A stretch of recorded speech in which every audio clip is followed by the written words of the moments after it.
자, 오늘은 그러면 대강절 세 번째의 메시지로 고치러 오신 예수님에 대해서 함께 말씀을 나누겠습니다. 여러분, 한국말 동사에 고친다라고 하는 이 단어의 용법은요 매우 다양합니다. 대부분 고친다 그럴 때 무엇을 고친다라고 사용을 하는데요. 예를 들어 활용법은 이런 게 있어요. 병을 고친다, 또는 고장난 것을 수리한다는 의미로 고친다. 또 우리 여성도님들 식당 가서 음식 먹고 난 다음에 뭐 해요? 화장을 고친다. 또 어떤 분이 로또나 아니면 뭐 이렇게 복권에 당첨되어서 신세를 바꿨다라는 표현을 신세를 고쳤다, 이런 표현하지요. 또 이런 게 있습니다. 틀린 것을 바로잡는다라고 할 때 또 이런 것들을 고친다 그래요.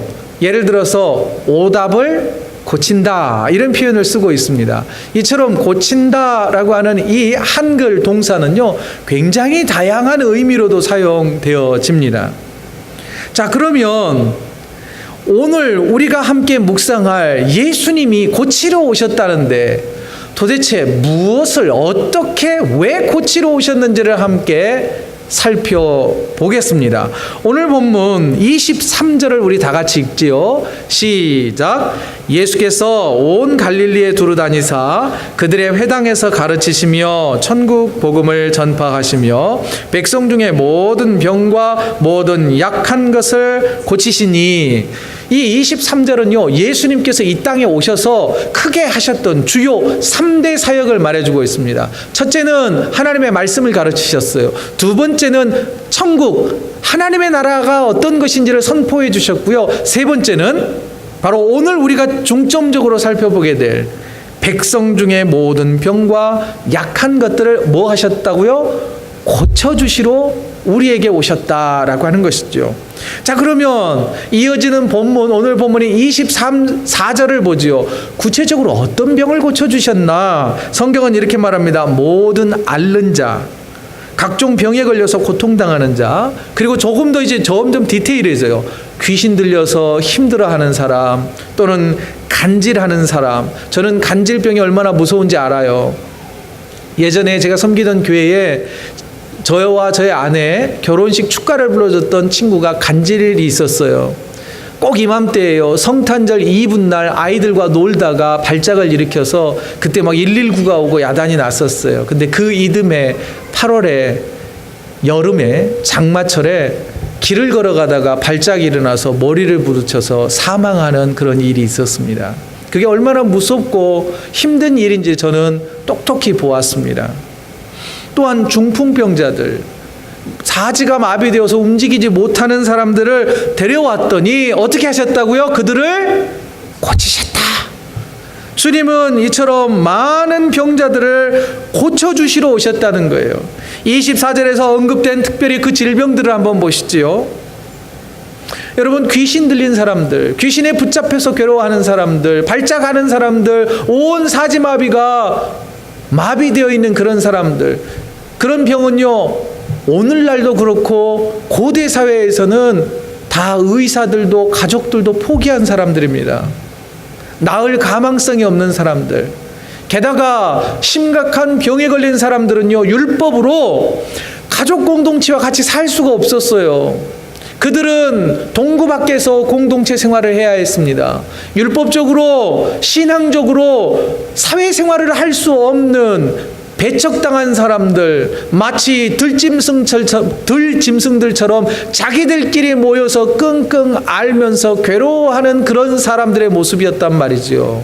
그런데 그런 사람들을 예수님이 오셔서 직접 그들을 고쳐주셨다는 거예요. 자, 이런 예수님이 다른 사람 가족들마저도 포기해버린 그런 병자들을 많이 고쳐주시자 예수님의 이 소문이 갈릴리 지역을 뛰어넘어서 팔레스틴 저 북쪽에 있는 수리아 지역까지 퍼지게 됩니다. 그뿐만이 아니에요. 25절을 보시죠. 예수님의 초기 사역이 갈릴리를 중심으로 해서 시작되었거든요. 그런데 10개의 도시가 합쳐진 데가볼리라고 하는 지역이 있어요. 마치 메트로 밴쿠버 하듯이 10개의 도시가 뭉쳐진 이 데가볼리 지역, 이 지역은 유대인들이 사는 동네가 아니라 이방인들이 사는 동네에 예수님이 병을 막 고친다는 소문이 퍼져나갔습니다. 그뿐만 아니라 이 이스라엘의 수도였던 예루살렘, 그리고 그 수도 더 큰 도시인 유대, 그뿐만 아니라 이제는 요단강을 기점으로 해서 동쪽으로 이방인들의 나라들까지 예수님의 소식이 퍼져가지고 원근 각지에서 병자들이 구름대처럼 막 몰려와서 예수님을 따르기 시작을 했습니다. 그뿐만 아니라 성경 말씀을 가르쳐 주시죠. 하나님 나라에 대한 메시지에 감동받은 수많은 무리들이 예수님을 따라하기 시작했어요. 특별히 또한 병자들은 자신들도 기적의 주인공이 좀 돼봤으면 좋겠다고, 또한 불치병에 걸린 가족들, 함께 병수발하는 가족들도 함께 예수님을 따라다니기 시작했던 것입니다. 자, 그러면 이제 수많은 사람이 병자들이 예수님을 따를 때 어떤 사람들을 고쳐줬는지 구체적인 사례를 한번 살펴보도록 하겠습니다. 여러분들의 성경책 마태복음 8장을 펴놓으시고 제발 성경 가지고 다니세요. 제발 성경 가지고 다니시길 부탁을 드립니다. 내년에는 더 성경책 많이 찾을 테니까 성경 꼭 들고 다니세요. 자, 마태복음 8장을 딱 펴놓으시고 말씀을 좀 집중해서 성경을 보면서 함께 찾아보겠습니다. 마태복음 8장을 딱 펼치면요, 육체의 질병을 고치러 오신 예수님에 대해서 구체적인 사례들이 소개가 돼요. 마태복음 8장 1절부터 4절을 보면 이렇게 되어 있습니다. 예수께서 산에서 내려오니 수많은 무리가 따르니라. 아마 앞서 말씀드렸던 4장의 무리들보다 더 많은 무리들이 예수님을 따르기 시작한 거예요. 한 나병 환자가 나와 절하며 이르되 주여 원하시면 저를 깨끗하게 하실 수 있습니다 라고 예수님에게 부탁을 합니다. 나병 환자예요. 여러분, 나병 환자도 마찬가지예요. 나병 환자들은 정말로 가족들로부터 격리되고 마을에서 쫓겨나서 그들만의 토굴에서 살던 사람들이에요. 사회적 그 어떤 돌봄도 없는 짐승 취급당하는 사람들이었어요. 심지어 나병 환자들은요, 시장터에 나타나면 돌팔매질 당해서 죽어도 억울하다 말 한마디 못하는 사람들이었어요.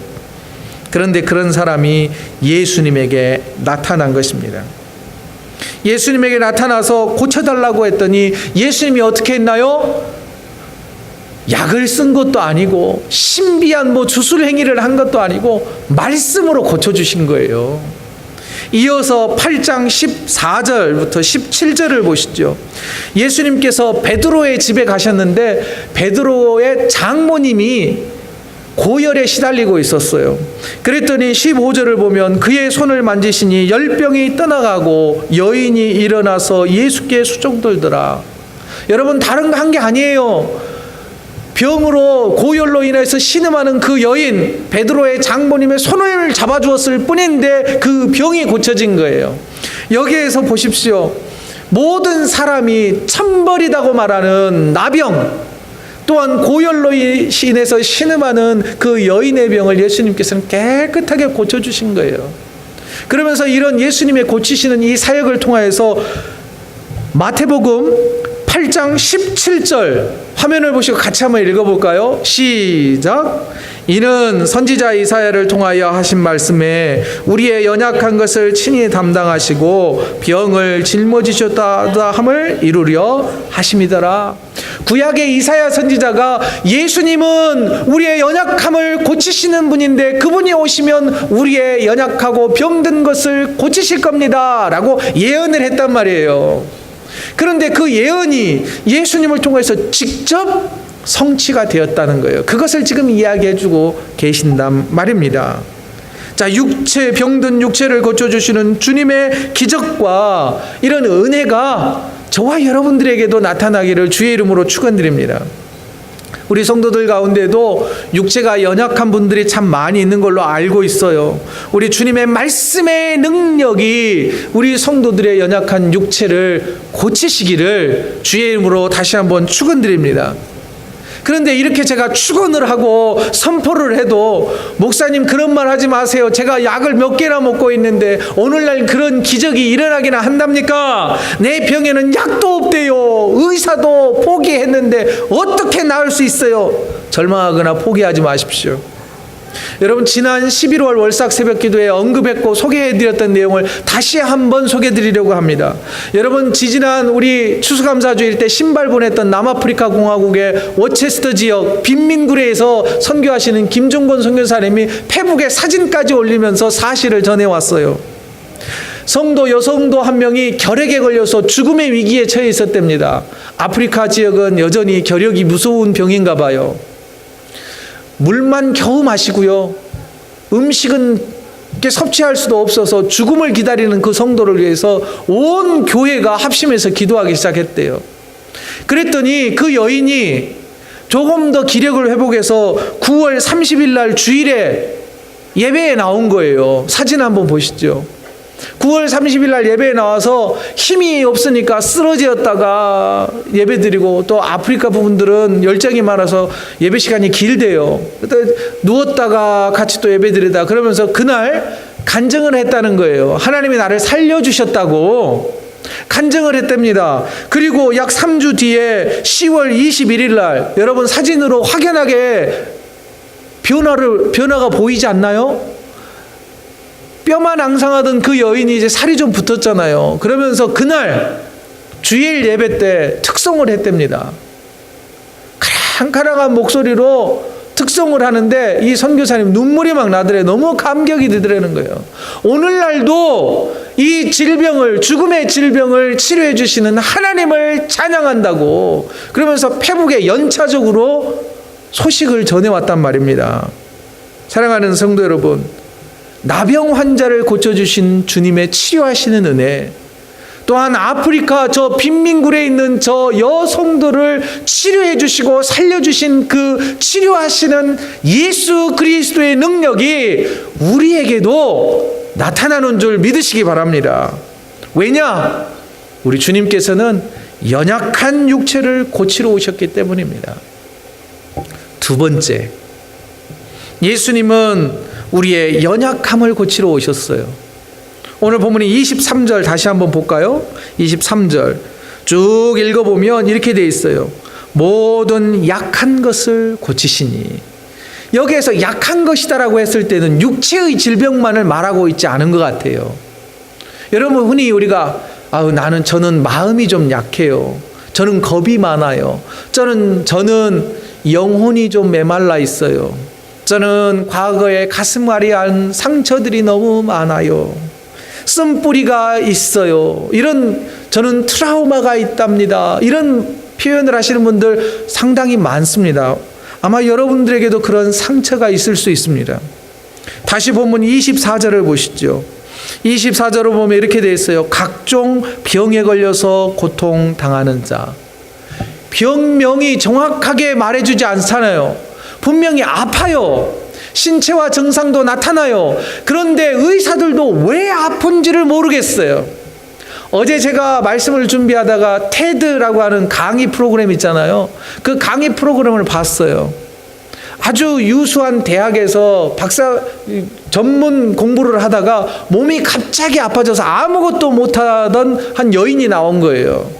그래서 의사들이 오진을 계속했다는 거예요. 내가 아픈데 온몸이 마비가 되고 작은 소리와 진동에도 막 통증이 있어서 도저히 살 수 없을 만큼 아프고 햇볕만 봐도 아파서 이 음침한 침대에 1년에 거의 10개월 이상을 칩거하듯이 누워 있어야 되는데 나는 분명 아픈데 이렇게 괴로운데 의사들이 무슨 병인지를 모른다는 거예요. 여러분, 대부분 이런 증상은 있지만 원인을 모르는 병이 희귀병일 수도 있어요. 그러나 많은 그 원인을 추적해 보면 마음의 상처 때문이에요. 정신적으로 뭔가 고통을 당했을 때 우리의 육체에 나타나는 여러 현상들이 있단 말이에요. 그래서 현대의학에서 이런 질병을 뭐라고 표현하냐면 시민성 질환 이렇게 표현해요. 시민성 질환. 흔히 말하는 스트레스로 인한 질환들이 많다는 거예요. 그러면서 어제 제가 사무실에 앉아서 설교를 막 쓰는데 너무 어깨가 아픈 거예요. 막 이제 뭐 시민성 질환 하다 보니까 그런 거 있잖아요. 한번 인터넷 찾다 보면 엉뚱한 데로 막 빠져들어가는 거 있잖아요. 여러분, 그래서 제가 성경책 가져오라는 거예요. 성경책 앱으로 보다가 까똑 해버리면 딴 데로 가버리거든요. 여러분, 이처럼 우리의 마음속에는요, 시민성 질환이 많이 있단 말이지요. 대표적으로요, 그런 거는 정서적으로 지지를 못 받고 격려와 공감을 받지 못한 상처 때문일 때가 많습니다. 그래서 이런 이유 때문에 오는 질병이 뭐냐면 21세기의 흑사병으로 불리는 우울증이 있습니다. 참 저도 아픈 기억이 많습니다. 아까 간질병으로 인해서 축가 불렀던 그 청년 한 명이 세상을 떠났지요. 또 축가 불러주었던 자매가 있어요. 심한 우울증으로 생을 포기하고 먼저 하늘나라를 갔습니다. 어떻게 저에게 이런 비극적인 사건이 가까이서 일어났는지 모르겠습니다. 이게 바로 21세기 흑사병이에요. 자신의 감정을 적절하게 표현하는 법을 몰라서 정서적 고립감에 빠져드는 사람들도 점점 늘어납니다. 낮은 자존감으로 인해서 대인관계에 어려움을 갖고요. 가족관계에도 어려움, 또한 자제가 잘 되지 않는 분노로 인하여서 관계가 어그러지는 경우가 얼마나 많은지 몰라요. 바로 이런 우리의 마음의 병, 영혼의 연약함의 질병을 고치시러 우리 주님께서 오셨다는 거예요. 다시 마태복음 8장을 한번 보시죠. 나병을 고치실 때 예수님께서 어떻게 해주셨는지를 한번 보죠. 예수께서 그의 손을 내밀어 그에게 대시며 이르시되 라고 되어 있습니다. 예수님께서는요, 그의 나병을 먼저 고치시기 전에 예수님께서 손을 내밀어 주셨다는 거예요. 여러분, 나병은요, 나병 환자는 누구를 만지면 안 돼요. 율법으로 절대 만지면 안 된다고 돼 있어요. 만졌다가는 죽을 수 있어요. 맞아 죽을 수 있단 말입니다.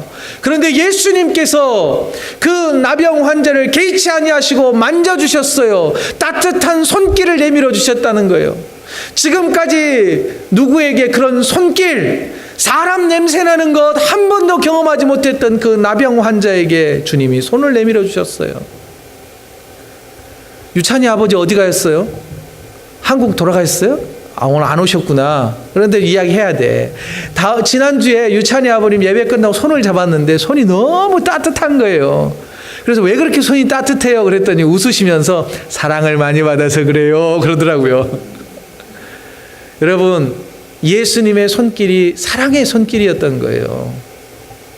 그뿐만 아니라 이르시되라고 돼 있잖아요. 이르시되, 이 말은 뭐예요? 말했다는 거잖아요.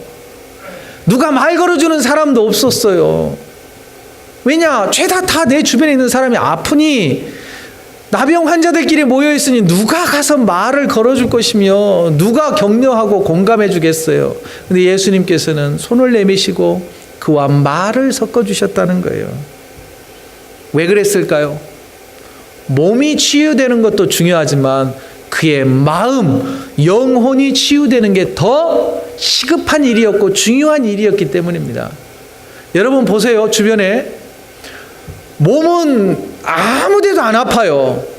그런데 마음이 아픈 사람들 정상적인 활동을 못하는 분들이 너무 많잖아요. 몸은 고쳐도 마음이 회복되지 않으면, 영혼이 회복되지 않으면 큰 의미를 발휘할 수 없으니 예수님께서는 먼저 나병 환자의 가슴을 먼저 치료하신 거예요. 영혼을 먼저 터치해 주셨다는 거예요. 이런 터치하심이 저와 여러분에게도 있는 줄 믿습니다. 오늘날요, 고치러 오신 예수님께서는 이처럼 영혼과 우리의 마음을 고치세요. 자, 베드로의 장모님의 열병을 고칠 때도 보시죠. 마태복음 8장 15절이에요. 15절도 보면 이렇게 되어 있네요. 그의 손을 어떻게 했다고요? 만지시니. 터치해 주셨어요. 터치해 주셨어요. 자, 여기에서 이제 주님이 말을 걸어주시고 또한 만지시면서 고치시는 이 사역을 23절에서는 고치셨다라고 표현하잖아요. 고치셨다. 오늘의 핵심 단어가 고쳤다는 거잖아요. 그런데 오늘 본문에 이 고쳤다라고 하는 단어가 제가 좀 유식한 티를 좀 내보겠습니다. 헬라어로 뭐라고 되어 있느냐면 테라피오라고 되어 있습니다. 테라피오. 좀 우리가 좀 아는 단어가 좀 들리지 않습니까? 이 테라피오라고 하는 단어에서 오늘날 우리가 많이 쓰는 아로마 테라피, 뮤직 테라피, 칼라 테라피, 스파 테라피, 기타 테라피라고 하는 이 단어가 파생되어서 나왔단 말이에요. 그러면 이 테라피를 누가 맨 먼저 시도하신 거예요? 우리 예수님이 테라피의 창시자란 말이죠. 여러분, 이 테라피는요, 의료적인 시술이 들어가지 않는 대체의학과 같은 거예요. 쉽게 표현하자면 예수님께서는 그의 육체의 질병을 고치기 전에 테라피오, 영혼의 테라피, 그의 마음의 테라피를 제공해 주신 거예요. 그래서 그의 영혼을 회복시키신 이후에 바로 그의 육체를 고치셨던 것입니다. 우리 주님께서는 우리의 상한 감정과 상처들을 고쳐주시는 분이심을 믿으시기 바랍니다. 따스한 손길을 내밀어 고치시는 예수님의 테라피를 우리도 경험하시기를 바랍니다. 더 나아가 상처난 마음과 감정과 영혼을 고치시고 싸매시는 하나님의 위로가 저와 여러분 가운데 충만하게 되시기를 주의 이름으로 축원드립니다. 마지막 세 번째, 예수님은 잘못된 믿음을 고치러 오셨어요. 여기서 고친다는 것은 수정하신다는 의미가 있습니다. 자, 8장, 마태복음 8장 5절에서 13절의 내용을 한번 여러분 성경을 한번 보세요. 거기에 보면 백부장의 하인의 중풍병을 고쳐주는 사건이 등장을 합니다. 백부장이 예수님을 찾아갔어요. 아이고, 내 사랑하는 귀한 종이 중풍병에 걸렸는데 예수님, 우리 종을 좀 고쳐주십시오. 그러자 예수님께서 그럼 가자라고 말씀하시니까 백부장이 한단 말이에요. 아유, 안 가셔도 돼요. 그냥 말씀으로만 낫겠다 말씀해 주시면 나을 겁니다. 이 믿음이 얼마나 좋아요. 가실 필요 없다는 거예요. 말씀만 해도 나을 겁니다 라고 믿음을 고백하자, 이렇게 돼 있어요. 예수님께서 8장 10절에서 예수께서 들으시고 놀랍게 여겨 따르는 자들에게 이르시되 내가 진실로 너희에게 이르노니 이스라엘 중 아무에게서도 이만한 믿음을 보지 못하였노라. 믿음을 칭찬해 주셨어요. 그 다음에 이어지는 메시지가 뭐냐면 12절 말씀이에요. 스크린을 보면서 우리 다 같이 한번 읽어볼까요? 시작. 그 나라의 본 자손들은 바깥 어두운 데 쫓겨 나가서 거기서 울며 이를 갈게 되리라. 이 말씀을 좀 기억하실 필요가 있습니다. 이 말씀은 누구에게 하신 말씀이냐면 유대인들과 바리새인들을 향한 경고의 메시지였습니다. 여러분, 백부장은 이방인이었습니다. 유대인들이 생각할 때 이방인에게는 구원이 없는 거예요. 유대인들은 혈통적으로 옛날 구약시대부터서 유대인이었거든요. 그러니까 혈통적으로 유대인들은 선택받은 백성이다. 그러니 유대인만 구원을 받을 수 있다라고 하는 우월주의에 빠져 있었어요. 그런 우월주의를 주님께서는 수정하시기를 원하셨던 거예요. 더 나아가 민족적 우월주의에 빠져 있었던 그 사람들, 유대인들을 책망하신 메시지가 이 말씀이라는 거예요.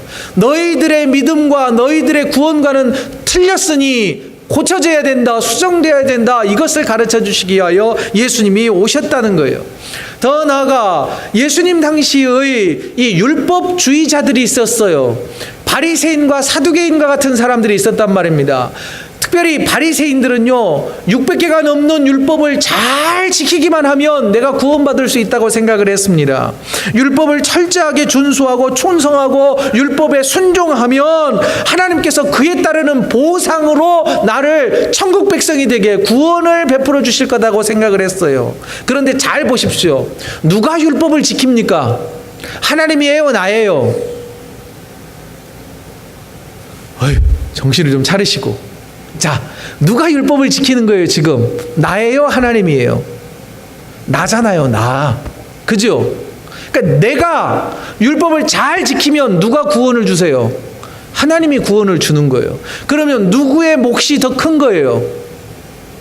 구원 얻는데 누구의 영향력이 더 커지는 거예요? 나의 영향력이 더 커지는 거예요. 내가 열심히 율법을 지켰냐 안 지켰냐라고 하는 것으로 구원을 받느냐 못 받느냐가 결정된다면, 구원의 축복이 내 손에 달렸다라고 하는 잘못된 구원론을 가지고 있었던 사람들이 바로 율법주의자들이요 바리새인이었다는 것이에요. 그래서 예수님께서는요, 율법으로는 병든 자를 만지면 안 돼요. 나병 환자를 만지면 안 돼요. 율법으로는 절대 안 돼요. 바리새인의 율법으로는 그건 절대 안 된단 말입니다. 특히 또 병을 앓고 있는 사람의 손을 만지면 안 돼요. 더 나아가서 유대인은 여인들의 손을 함부로 만지면 안 돼요. 그런데 예수님이 어떻게 하셨어요? 나병의 환자도 만져버리셨고, 베드로의 장모님 손도 만져가지고 고쳐놓으셨고, 그러면서 예수님께서는 이 행동을 통하여서 바리새인들에게 이렇게 말씀하시는 거예요. 너희가 생각하고 그렇게 귀하게 여기던 그 율법은 아무짝에 쓸모가 없다. 믿음으로만 구원받는다라고 하는 이 사실을 깨달으라 라는 메시지를 주신 거예요. 한 걸음 더 나아가서 유대인들은 질병과 고난에 대한 생각이 아주 잘못되어 있었어요.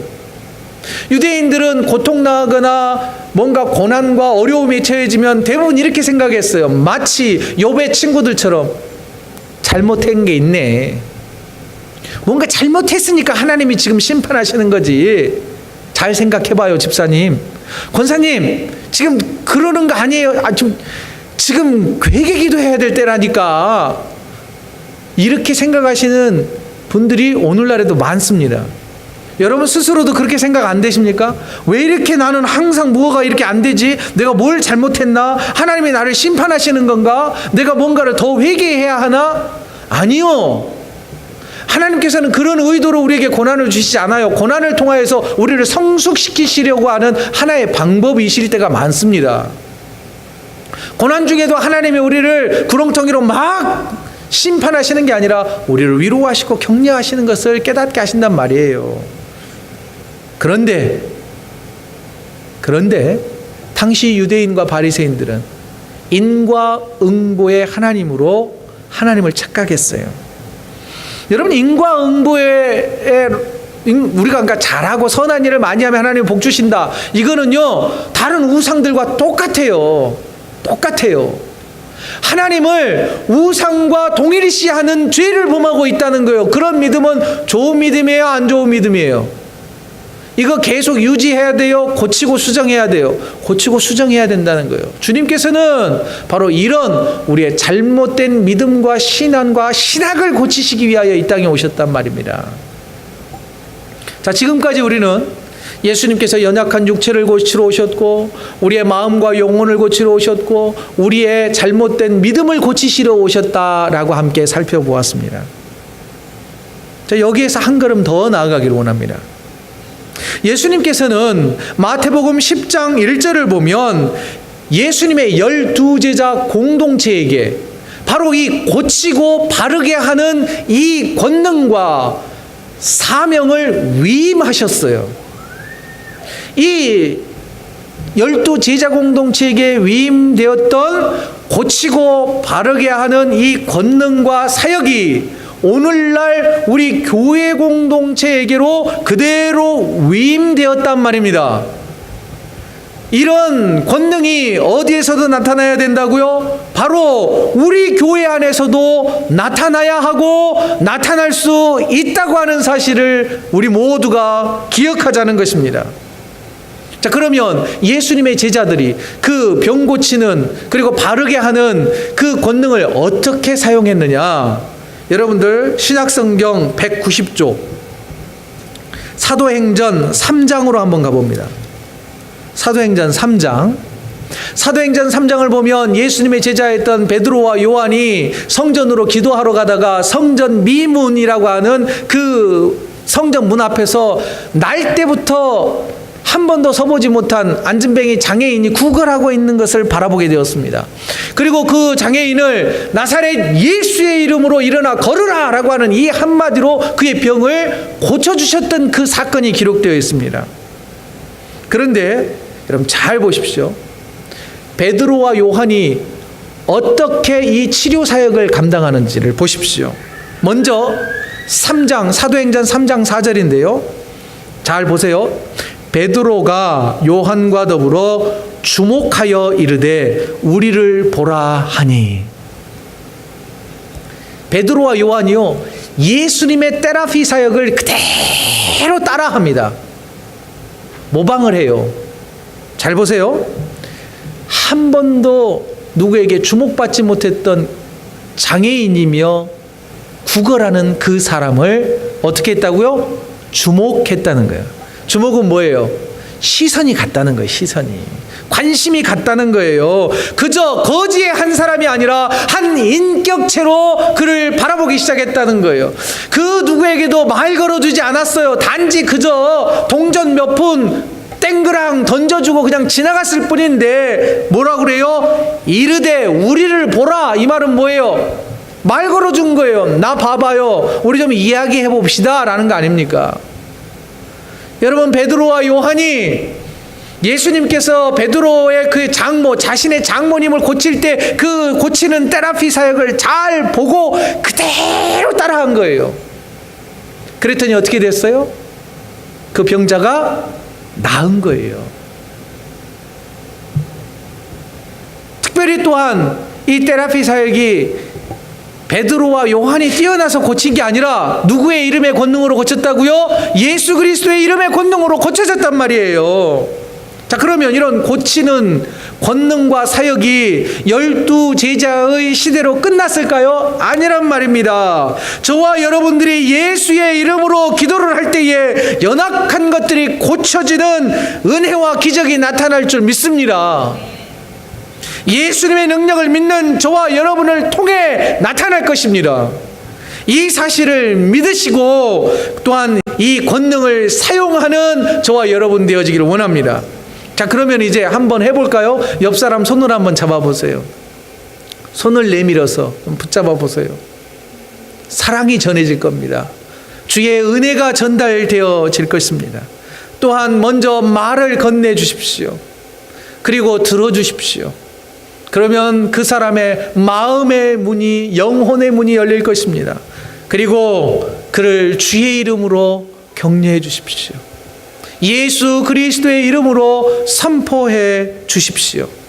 그러면서 우리가 절대 잊어버리지 말아야 할 자세가 한 가지가 있는데, 여러분 신약성경 376쪽, 신약성경 376쪽 야고보서 5장 13절부터 16절까지의 말씀입니다. 제가 읽어드릴 테니까 잘 한번 들어보세요. 너희 중에 고난당하는 자가 있느냐? 그는 기도할 것이요. 즐거워하는 자가 있느냐? 그는 찬송할지니라.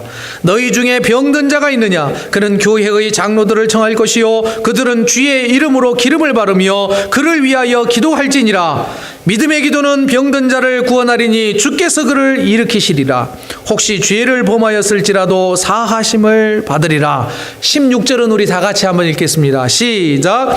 그러므로 너희 죄를 서로 고백하며 병이 낫기를 위하여 서로 기도하라. 의인의 반구는 역사하는 힘이 큼이니라. 아멘입니까? 더 크게 아멘 하셔야 돼요. 아멘? 예. 우리를 고치러 오신 예수님의 이름으로 우리가 간절히 기도하면 하나님께서 우리의 기도를 들으시고 우리의 연약한 육체와 상처난 마음과 영혼, 더 나아가 우리의 그릇된 믿음들이 고쳐지고 수정되게 해 주실 것입니다. 사랑하는 성도 여러분, 연약한 우리를 고치러 오신 예수님의 사랑과 은혜를 경험하는 저와 여러분들 되어지시기를 원합니다.